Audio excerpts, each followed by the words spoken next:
Hey everybody, welcome to JK's Play of the Day. It's Pegasus weekend. $16 million on the line in the Grade 1 Pegasus down here at Gulfstream Park.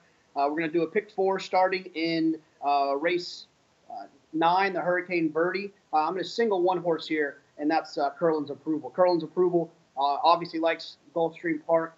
She's won here 7 times, 2 times in the money out of 11 starts. In her last race, she was down on a rail that I don't think is a place she wanted to be.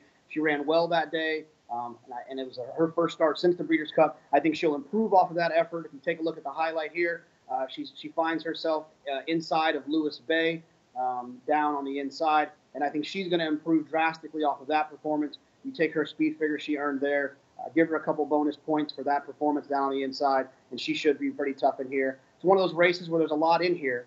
There's still a lot of opportunities, but I still think that she's some value at what should be a short price, but still a little bit of value considering the others that are in here. Going on to the Turf Sprint, I'm going to use 2 horses as A horses. I'm going to use Pay Any Price and Richard's Boy. I think those are 2 premier turf sprinters in this country, and I think those 2 should be tough to beat. However, Conquest Enforcer has always shown a lot of talent. Back with Mark Casse, was running at Pay Any Price late in up at Tampa, and I think that horse could be dangerous at what should be a big price. But I think you should have enough coverage with those 2 horses to get the job done.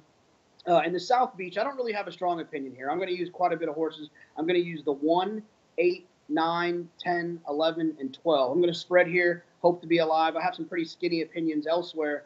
So in this race, I'm going to just try to get through. Now that takes us to the Grade 1 Pegasus, $16 million on the line.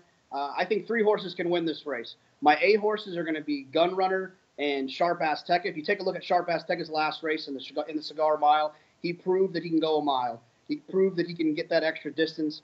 He's extremely talented. He should be forwardly placed.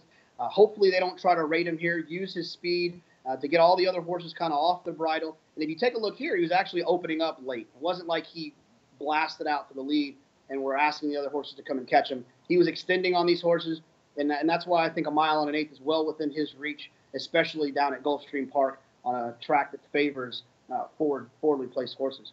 Gunrunner, his performances in this summer and the Breeders' Cup Classic speak for itself.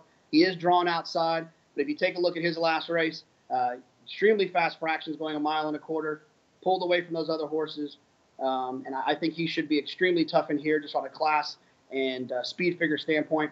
And then my B horse that I'm going to use is Gunnavera.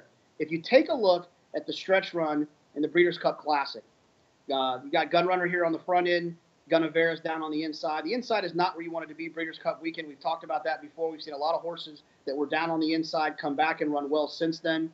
I think Gunnavera is one of those types that could improve off of that situation. There's a lot of speed in this race. I think that the speed could fall apart. Gunnavera is the closer that I want. He's been against the track in his last 2 starts. It was an inside day at Saratoga for the Travers. It was an outside day at the Breeders' Cup, Del Mar. I think that this actually could be the race where he gets everything his own way. He should be a big price. I think the other ones are more likely, but I definitely think that some money deserves to be put on Gunnavera. Good luck. We'll see you guys next week.